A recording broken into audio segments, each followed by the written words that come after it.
Hi, I'm Rashawn 11 with KW United. This is my financing series, and today I want to talk about lenders. It's so, I can't stress enough, so important that you have the right lender on your team. So let's talk about it. Why is it important to have a reputable lender? So, one, being in a bidding war, and even if you're not in a bidding war situation, you want to have a reputable lender in order to get your offer accepted. Let's say if you're in competition with, if it's just two people, or it could be 20. But if the listing agent does not like your lender or it has had a bad experience with your lender, chances are your offer will get pushed to the side. I have done it myself personally because if you've had a bad experience, maybe it might not even just be the lender, it may be the loan officer. It's a lot that goes into it. It's like, well, you're interviewing the lender, you're calling them. If they're not responding to you, you ask them a series of questions. If the agent does the due diligence to actually see if the actual deal is going to go to closing. Because what we don't want is to get under contract and have it basically blow up, because I've seen deals blow up. Also, you want to eliminate the stress for yourself, because this is a very emotional transaction for you. It's the largest purchase that you're going to make in your life. I mean, we're not all buying jets and large yachts or planes. We're not doing that. Or the largest purchase that people make is a vehicle. So a home is where everybody has to reside, so that's important that you eliminate the stress. So in order to eliminate stress, let's talk about that. You want to interview the loan officer and make sure they actually know what they're doing, and actually, because what you don't want is, you don't want to know more about the program than the loan officer does. That's a red flag.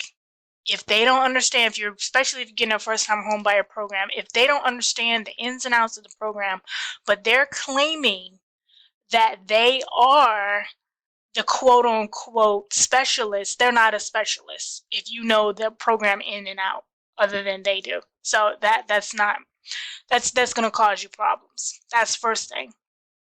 And ask them, do they have a possible direct contact with the entity that's actually going to fund you the money, especially if you're getting a first-time home buyer program. If the money is coming from, because there's a couple stages. So what happens is the lender that says, say, ABC Mortgage approves you, and they're the ones that are actually funding the loan. But then after their underwriters have reviewed your file, what's going to happen next is they're going to send it to, say, for instance, Virginia Housing, or Maryland Mortgage Program, or DC Open Doors. They're going to send it to those entities, and then those underwriters are going to look at the file, and they're going to give the final green light. Without their final green light, you cannot close. That's very important. So you want to have enough time in your contract.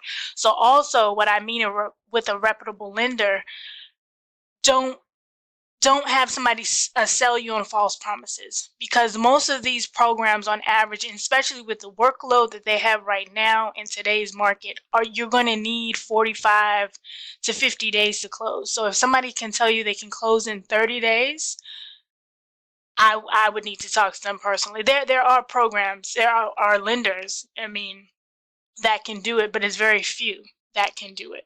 So, in order for you to get your contract accepted, going back to that, you don't want to say, well, you can close in 30 days, and you really can't close in 30 days. You really need 45 days. So that's going to be a problem. The seller does not have to extend your contract. They probably will, but they don't have to. So you want to eliminate your risks, especially in today's market.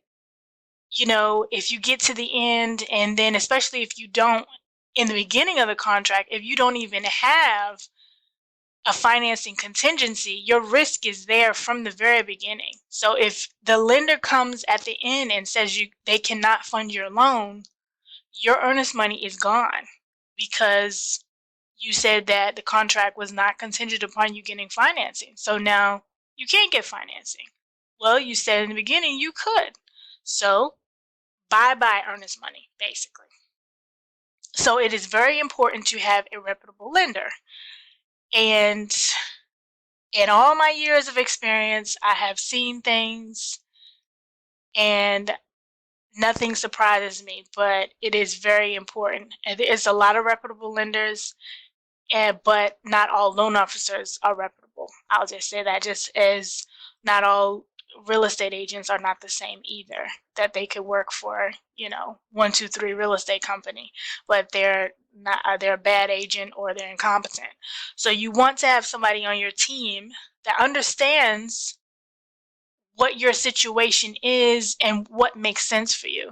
So you have to have that consult and continue to revamp based on what your situation is, because things change. Sometimes things change by day to day. Today you want to do this, but then tomorrow you always want to have a backup plan and see what's the best option for you.